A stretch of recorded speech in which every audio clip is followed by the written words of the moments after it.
Well, folks, you might have heard the Gonzaga Bulldogs and Kentucky Wildcats are squaring off in November at the Spokane Arena. Today, we will preview the game and the big matchup between the two star post players, while also discussing the location of the game, John Calipari's recent statements that have seemed to alienate just about everybody that he can. We're also going to talk about SEC Commissioner Greg Sankey's quest to alter one of the best sporting events on the planet, the NCAA Tournament. All right here on the Locked On Zags podcast. Don't go away. You are Locked On Zags, your daily podcast on the Gonzaga Bulldogs. Part of the Locked On Podcast Network. Your team every day.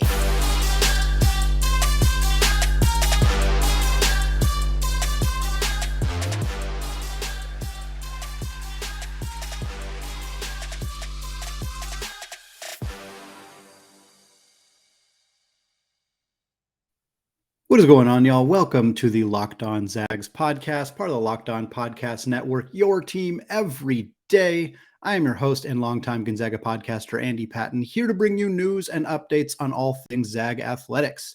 Today's episode is brought to you by BetOnline. BetOnline has you covered this season with more props, more odds, and more lines than ever before. BetOnline, where the game starts. I also want to thank all of you who have continued to make Locked On Zags your first listen of the day, even as we are here in the depths of the college basketball offseason. It is sincerely appreciated that there are many of you who are continuing to check out the show on a daily basis. And I also appreciate all of you who have checked out the show on YouTube. Again, trying to get to 1,000 subscribers before the start of the college basketball season. We are well on our way, very close to 850, still about 150 to go. If you are listening to this and you haven't done so yet, go to youtube.com, go to the YouTube app on your phone, search Locked On Zags. You'll find the channel. You can hit that subscribe button from there. It is very much appreciated. All right, today is the long-awaited and slightly delayed Gonzaga versus Kentucky super episode. I apologize for the delay on this. Very excited to talk about this game. Of course, there was going to be much more conversation about this very exciting non-conference game as the season gets closer. Hoping to be able to have a conversation with Lance Daw, the host of the Locked On Kentucky podcast. Going to be plenty of more previews as the season and off-season continues on. But for now, we're going to get the basics out of the way for anybody who may have missed it. Gonzaga and Kentucky are squaring off November 20th. The game will be at the Spokane Arena. We'll talk more about that in the second segment. The game was announced during an open practice for the Kentucky Wildcats at the basketball arena at at their practice arena. They brought Mark Few onto the video camera. For those of you who have not watched this video, it's really fun to just see Mark Few like on the video camera at Kentucky. Calipari's got a microphone. He's standing on the court. He's talking to the crowd, but also talking to Coach Few. It feels like all of the infamous Zoom calls that many people are still making on a day-to-day basis, but that certainly peaked in, I'll use the phrase popularity in the summertime of 2020 after COVID first hit. It kind of was a flashback to that a little bit, a friendly flashback in some ways, maybe not so much for everybody, but it was really fun to see Mark Few kind of talk about the game a little bit. What happened is Calipari lamented. It was said somewhat jokingly, but not really jokingly, that they have to come to Spokane first. You could tell that there was a strong push to have the first game in this series be in Kentucky. Why that is an incredibly big deal to either of these coaches seems kind of silly, but whatever. It's just kind of how it works. These guys are competitive. They want the prestige of having the first game in the home series, apparently. But obviously, Calipari is willing to come out to Spokane, and he said, "Hey, what about you coming back next year?" And Few said, "Absolutely." Again, we'll talk about it more in the second segment, but Few specifically said, "We've never played at Rupp Arena. We would love to do that." So it sounds like the return game in 2023 is going to be at Rupp. This is the first time that these two teams have played since 2002. That's a remarkable stat. These two teams have been powerhouses in the college basketball landscape that entire time. If you want proof of that, the last time they played in 2002, Gonzaga was 20th in the country. They were the number 20 ranked team. Kentucky was the number 15 ranked team. It was a game in Maui. So both these teams were participating in the Maui Invitational, which remains one of the highest profile Feast Week tournaments that exists. Gonzaga has been in it many, many times since then.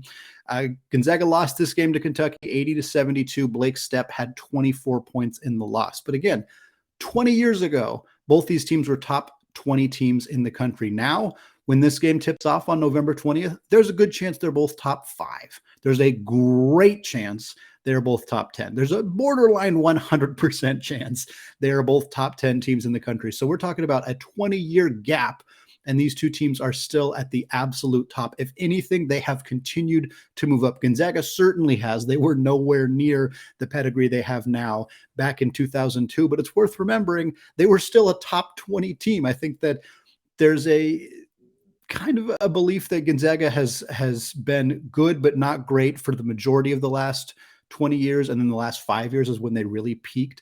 And while that's generally true in a lot of capacities, they've had peaks before. 2002 was a phenomenal year for this program. Obviously, 2006, when Adam Morrison led the entire nation in scoring and was one of the most high-profile college athletes of all time, that team got ranked, I believe, as high as number 3, if not number 2. They were definitely number 3, at least at one point. So we're not talking about a program that has only really been a really top-tier program for the last 5 or 6 years. They have been there before, and I think for me, seeing this game happen back in 2002 and seeing, oh, that was a top 20 battle is kind of a fun reminder of where this program has come, and also that they haven't been, that they've been there before, that they've been a high-ranking program in the past. The biggest, most exciting thing about this game in terms of matchups, far and away, Drew Timme, Oscar Tshiebwe. That is an incredibly exciting one-on-one matchup. In fact, it is the first time a returning AP Player of the Year, which would be Tshiebwe, is going up against a 2-time AP All-American in Drew Timme. This is the first time that has happened since 1973, which could be a part of a much, much longer conversation and discussion about the rapid changes that hit college basketball, obviously the one and done culture or two and done culture, or the inability or the unlikeliness of players coming back to school after being AP All-Americans or AP Players of the Year. Most of the time, those guys don't come back. They go to the NBA, they go to the professional ranks. Certainly, we have seen this collection of kind of similar style players like Drew Timme, like Oscar Tshiebwe, who choose, like Armando Bacot, he's a great example at North Carolina as well, who choose to return to college because their game doesn't really translate to the modern NBA. This is very true of Drew Timme. It's one of the very likely reasons he has continued to come back to Gonzaga. A player like him 25 years ago, he probably would have been a one and done because he didn't start as a freshman, but he absolutely would have been a 2 and done. And there's no way he would have come back between his 3rd and 4th seasons, because this program, that kind of player, was so powerful back then. That was, you ran your offense through low post threats like that. That doesn't happen in the modern NBA. So Drew Timme, Oscar Tshiebwe, I don't want to say they're left behind, but they're dated in terms of the style of basketball they play. It works great at the college game, where the game is a little bit more condensed because the floor is not spaced as much. The outside shooting is less consistent, certainly from the collegiate level. There's tons of defensive rules, reasonings that this is the way that it is. It's not really a secret. It's not really a surprise necessarily. If you watch the NBA, you can kind of tell why players like Tshiebwe and Timme and Bacot probably aren't going to succeed in the NBA, at least certainly not at the level that they are playing at in college. Luka Garza is a great example of a player who had a phenomenal collegiate career at Iowa, has gone into the NBA and hasn't stuck, probably will not stick. The only way that he's going to stick is if the outside shooting becomes like a legitimate, consistent threat. And that's probably true for any of these guys that we're talking about. And none of them have really proven that that's going to be a part of their game. Garza probably had the best shot of being that guy, and he hasn't done it yet. So it's a bummer for them. There's no doubt about that. But having high profile players like this still playing college basketball is huge. Obviously, NIL has a big part to do with that. Tshiebwe is the best example. If you have not read, there are multiple fantastic articles out there about Oscar Tshiebwe, about the amount of money that he has raised through NIL. He is working really, really hard to secure NIL deals to help his family. He has helped purchase, I believe it was a car for his mother, or maybe it was a house or an apartment. I can't remember the exact details. I apologize. But I know that he has made some very big, the kind of purchases you'd expect like a top 10 pick in the NBA or NFL draft to make for their family. He has made them while he is still in college because of NIL deals. That is tremendous. And yes, I know that there's people concerned that, oh, like, are the rich going to get richer? And is this going to be a problem for Gonzaga? And we can maybe talk about those fears another time. I don't think they're illegitimate, but I think at this point, like looking at what Tshiebwe has done, looking at how hard he has worked to raise money for himself and for his family while still being in college, it's hard to not look at that like a good thing. Because he's still in college. Drew Timme still in college. Julian Strawther still in college. Rasir Bolton still in college. And those things may not happen in an era where they can't make money. I don't think that any of their decisions were singularly based on money. None of them. But it was clearly a factor. And to pretend it wasn't is silly. It was definitely a factor. If those guys couldn't have made money returning to school, maybe some of them might have still come back, but I doubt all four of them do. I doubt if you count Armando Bacot in that conversation and Marcus Sasser at Houston and any of the other very high-profile players who have returned to college, not as many of them do that if they don't have that ability. So I think NIL is an exciting thing. And I think when you want to look at the reasons, if you want to look at the most notable reason why it's good that NIL exists in college basketball, November 20th, Spokane Arena, Oscar Tshiebwe versus Drew Timme, not a matchup we have seen with that caliber of one-on-one player since 1973, since Bill freaking Walton and UCLA in 1973. That's the last time two players of this caliber went off against each other. That is proof that NIL is, while it's complicated, in many ways, it is clearly good for college basketball.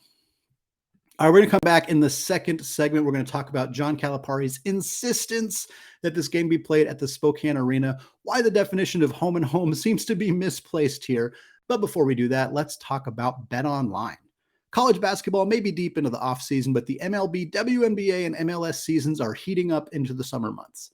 BetOnline is your number one source for all of your betting needs and sports information. From all the latest odds, contests, and player props, you name it. BetOnline remains the best spot for all your latest sports developments, including podcasts and reviews for all of the leagues this season. And it's not just basketball. BetOnline is your continued source for all your sports wagering information needs, including live betting and your favorite Vegas casino games. They even have lines for coaching changes across every major sport, so even in the offseason, you can get your fix. Head to the website today or use your mobile device to learn more about the trends and action. BetOnline, where the game starts. All right, segment 2, still Andy Patton, still Locked On Zags, still talking Gonzaga Bulldogs, Kentucky Wildcats. We talked Drew Timme versus Oscar Tshiebwe in the first segment. This segment's a little bit more John Calipari versus Mark Few. Frankly, it's a little bit more John Calipari. That's kind of the primary topic for this segment. When this game was first announced, the biggest conversation that happened right out of the chutes was about where the game in Spokane was going to be played. It was announced November 20th in Spokane. That is the way the announcement was made. It came out very quickly after that the game is not going to be played at the Kennel. It is instead going to be played at the Spokane Arena, which holds about twice as many people as the Kennel. It is very, very close to Gonzaga's campus. So it kind of caused some controversy. There was a lot of people, myself included, I am not going to hide how I felt about this, who feel this game should be played in the Kennel. We're calling this a home and home series. Kentucky is playing it at Rupp Arena. Mark Few made that very clear in his statement at Kentucky's practice on the video camera. He said, we've never played at Rupp Arena. We want to play there. They're going to Kentucky's home court. They're going to play at where Kentucky plays their games. I know that Rupp Arena is not on Kentucky's campus. I know that there are people who are gearing up to comment that right now on YouTube, and I understand that. But that is where Kentucky plays their home games. Gonzaga is playing in an arena that they do not play in. They do not play at Spokane Arena. They play there maybe once a year, more like once every other year. They don't play there very often. And yes, Rupp Arena is used for way more than than Kentucky basketball. And that's the same with Spokane Arena. It's used for much more things than Gonzaga basketball. But at the end of the day, this is not a comparison. The Zags are going to play a true road game at Kentucky, at Rupp Arena, with their fan base, with their student section where they normally play. Kentucky is going to play a game at an arena that is just as foreign to the basketball players on Gonzaga's roster as it is to the Kentucky players. Julian Strother, he deleted this tweet shortly afterwards, but he tweeted, "Man, I didn't even know there was a Spokane Arena, to be honest." He might have been joking. He might have been being facetious. I'm not sure. Maybe he was telling the truth. I have no idea. But that is likely not a surprising sentiment. Most of the players for Gonzaga's roster will have never played at Spokane Arena. And I know that there are people listening to this right now who think that this is Gonzaga fans building up an excuse in case they lose.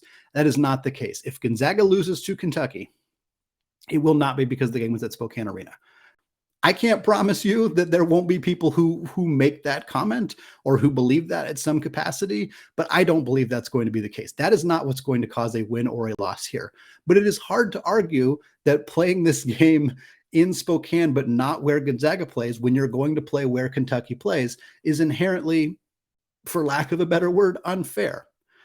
I'm also not going to pretend I don't understand the reasoning, whether it's because Calipari is afraid, which is what a lot of people like to say, and Calipari did not help himself with his specific quote about the game. For anybody who did not see his tweet, his exact phrasing was, "Anyone who wants us to play in a 6,000-seat arena wants us to lose, and that's fine." I find this quote very fascinating for a lot of reasons. Number one, does he not realize that everybody wants them to lose? I mean, obviously outside of Kentucky fans, and there's some neutral fans who don't care, and there are some anti-Gonzaga fans who probably want Gonzaga to lose this game more than they want Kentucky to, and that's fine. But of course, opposing fans always want you to lose. Like, that's the whole deal. That's not the reason that Gonzaga fans want this game in the Kennel. They want this game in the Kennel because it's their home court. They want to bring people, they want to bring the best teams to their home court. Who doesn't want to do that? Every college basketball team wants to do that. And yes, Spokane Arena is only half a mile away and it holds more people. And look, I understand that. There are pros and cons to this. This was not a universal, every Gonzaga fan feels the same way. Many Gonzaga fans do not feel the same way that I do about this. They believe that this game should be held at the arena, that the opportunity for more people to go see Gonzaga, people in Spokane who otherwise don't get to see the Zags, because you can't go to a game at the Kennel. It's pretty much impossible. Those games are sold out for years and years between the student section size and the amount of season ticket holders and boosters. It is impossible to get tickets to a game at the Kennel. I'm not debating that. I'm not arguing that. That is a fact. That is a definitive fact that it is very, very difficult unless you have connections to players or people who work at the team or work at the school. It is really hard to get tickets to a game in the Kennel. This game being played at the Spokane Arena will open up tickets to people who otherwise wouldn't have gotten to go. That's an objectively good thing. And it is a fair argument to say, hey, this isn't actually that bad of a thing. This might be a net good thing. Now, some of the arguments that we see kind of imply like, oh, like kids or families in Spokane will now get to see the Zags. And I don't envision this being a particularly easy ticket to acquire. And I think that that's a bit of it's almost like a red herring. It's kind of like, oh, like all those families, like, look, the Logan neighborhood is a not wealthy area of Spokane. It's one of the poorest neighborhoods in the state of Washington. So those fans, they're maybe not going to get to go to this game if they offer tickets at a discounted rate for people in the neighborhood, for families. Like if you want to buy a 4-pack and the ticket's discounted, that's amazing. If that happens, then this is a non-issue for me. Absolutely. Get young fans, get diehard Spokane Gonzaga fans who never get to see the Zags. If you can get them into the arena, great. But I'm envisioning a situation where it's just a lot of rich Gonzaga fans who don't normally get to go to the games, who now get to buy tickets to go to the game. And great for them. I'm not trying to criticize them. I'm just saying that trying to use the argument of like, oh, a bunch more fans and kids get to go see the team just doesn't feel like it's as accurate as like, oh, it's just a lot more rich people get to go see the team play. And it's still, again, objectively not necessarily bad that more people get to see the game. I don't think that that's a bad thing, but my main argument, college basketball is for the students. Yes, it's a spectator event. Yes, your city, the younger fans, like all those people matter. I'm not saying in any way that they do not matter, but college basketball is for students at the college currently. That is those are the people who are engaging with the sport the most. That is kind of who your sport is catering to. It's college students playing for college students. That's what college sports is inherently about. And when you have an event that doesn't take place on campus, yes, there will be tickets for students. Yes, they will have their own section. They're not barred from going to the game. They're not removing student seats from the game or anything like that. But it's more difficult. Tenting, which is something like a truly excellent experience for college students. Some of my greatest memories as a Gonzaga student were tenting out for the Michigan State game, tenting out for St. Mary's games, tenting out for many other high-profile non-conference games for days, for just a night, for a couple of days in the freezing cold sometimes, having dance parties, playing music, like staying up late at night. Like those were the kind of things that really kind of bonded the Gonzaga community in a lot of ways and continue to do so to this day. And taking that away, maybe they'll try to do some kind of tenting for the Kentucky game. I don't know exactly how they might pull that off. But to me, you're transparently treating this as we want this to be a bigger money-making situation, and we're removing an aspect of this game away from the students. And to me, I just don't like that. I just don't like that. That's all it is. I see the pros. I see the cons. I see people saying, well, Calipari, is trying to get more people into the seats, and it's, they play a 22,000 seat arena. So why should he have to play a 6,000 foot arena or 6,000 seat arena? It's like, if you want to go play Gonzaga in Spokane, go play Gonzaga in Spokane, but play them at their home arena. If you're going to make them come to Rupp, or if they're going to volunteer to come to Rupp, you should play at the Kennel. That's how I feel. Again, I see both sides. I understand if people don't feel the same way. I just don't like it. I don't like that Calipari comes out and says, oh, they want us to lose because they want us to play at Gonzaga's home. So you don't think you can win there? If you don't think that you can win there, just say that, but don't pretend it has anything to do with anything else. I'm not a huge fan of that, but hey, you know what? If this stokes the fire, if this brings the rivalry, which it's not really a rivalry, again, they haven't played in 20 years, but if this brings some more energy, some more heat, some more intensity into this game, I'm all for that. All right, folks, we're going to come back in the third and final segment of today's show, and we're going to discuss the recent comments by SEC Commissioner Greg Sankey, perhaps the only other person in the SEC who's making more headlines than John Calipari these days. He's discussing a movement to potentially expand the NCAA tournament. We're going to discuss what that could mean right after this. All right, segment 3, still Andy Patton, still locked on Zags, still chatting SEC basketball in the final segment of the day, of the week. For Locked On Zags, SEC Commissioner Greg Sankey, he came out with a statement saying he wants to expand the NCAA tournament effectively. He came out saying he wants the NCAA to look at potential changes to the NCAA tournament with an eye on potentially expanding it. Of course, the field went from 64 to 68 somewhat recently with the 2 additional play-in games. So there's already been some movement in that regard. There have also been rumors that specifically surrounding Greg Sankey that he wants to potentially remove the automatic qualifier, which is a much different conversation than just simple expansion. My assumption is that Sankey is trying to convince the NCAA to consider expansion with the kind of the backup being, hey, if you're not going to expand, then we should try to get rid of the automatic qualifier. We don't want these pesky St. Peter's teams in the NCAA tournament anymore, which is objectively terrible. The whole second segment of this podcast was a pros and cons and an opinion that I voiced that not everybody shared. This is an opinion that a lot more people share. Automatic qualifiers, the smaller conferences getting at least one team in the NCAA tournament is a huge part of the event's success. Unequivocally. There is no debate about this. Look at the numbers for the most watched games in the NCAA tournament last year. North Carolina versus St. Peter's. That was the game everybody wanted to watch. Can this 15-seeded St. Peter's squad, can they make their way all the way into the Elite Eight? Can they keep going into the Final Four? It was an extraordinary run for St. Peter's. An iconic, infamous, never going to be forgotten run from the Peacocks. And they want to get rid of that. Do you remember when UMBC beat Virginia? What if that was Northwestern, a 16-seeded Northwestern team that went, 12-17 in the Big Ten and finished 9th? Does that beating Virginia matter to you at all? To Northwestern fans, hell yeah. And I'm not trying to pick on them specifically. That's the team that popped in my head. But yeah, it matters to them. But do you think that game, if Northwestern as a 16 seed runs all the way to the Elite Eight, do you think anybody's going to watch that game more than the amount of people that would normally watch an Elite Eight game? Do you think that game's going to rival your St. Peter's team? Absolutely not. Absolutely not. I'm not, that's a fact. It's just not going to. Less people care about that. People still remember George Mason going on a run to the Final Four. VCU, Wichita State, which is an admittedly bigger school, but still that was a big run that they went. And then the biggest thing, obviously why this is important to me and many of you listening, Gonzaga probably doesn't exist without the automatic qualifier. Doesn't exist in nearly the capacity they exist currently. They wouldn't have made it. In 1999, when they won the WCC, they would not have made the NCAA tournament if there was not an automatic qualifier.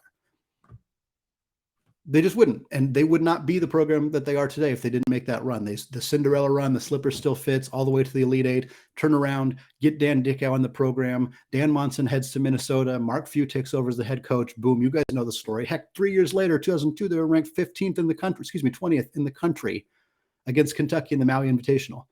3 years later. Those kind of things don't happen. And Gonzaga is a very, very unique story. We know that. Other people like to say, well, they just do it because they keep winning the WCC every year. If it was easy, there'd be other programs that did it. We'd still be hearing about George Mason or VCU. But we're not. Or Florida Gulf Coast. We'd still be hearing about those programs, but we're not because it's really difficult to continue to do that. But every year, those teams get a chance to get back into the NCAA tournament. They have a chance. Every year, every team in college basketball has a chance to make the NCAA tournament, provided they play at the Division I level, of course. Every team can. Last year, Abilene Christian came very close to winning the WAC. This is a program that was mid-level in the WAC. WAC is not a good conference. New Mexico State, Seattle U look like the obvious kind of candidates to be the teams that came out of the WAC for that year. Grand Canyon, of course, in that conversation as well. But it was this close to being Abilene Christian. And that is cool. That is a cool thing that happened. St. Peter's, of course, an incredible story. A program that wasn't particularly good in the regular season, snuck onto the 15 line, upset our good friends John Calipari and the Kentucky Wildcats in the first round. You bet we're getting Calipari into all three segments of today's podcast. And then they went on this incredible run. Getting rid of that would be incredibly tragic. Again, Sankey's priority is just expanding the field, which I think is also bad. I think that the field is already as big as it should be. 68 teams is totally fine with me. I do not want to see more mid-level Power 5 programs make the NCAA tournament. This is not an expansion that would have added Santa Clara last year. If they had 4 more teams, if they expanded it to 72, Santa Clara, BYU, those aren't the teams that get in. The teams that would have made it would have been the biggest Power 5 programs that just missed the NCAA tournament last year. And I'm not trying to crap on those programs specifically. It's really hard to be even 500 in the Power 5. And I understand that. And you look at the talent on those rosters, sure, a 500 Northwestern or Indiana team like that is probably better talent-wise than St. Peter's. But again, St. Peter's went to the Elite Eight.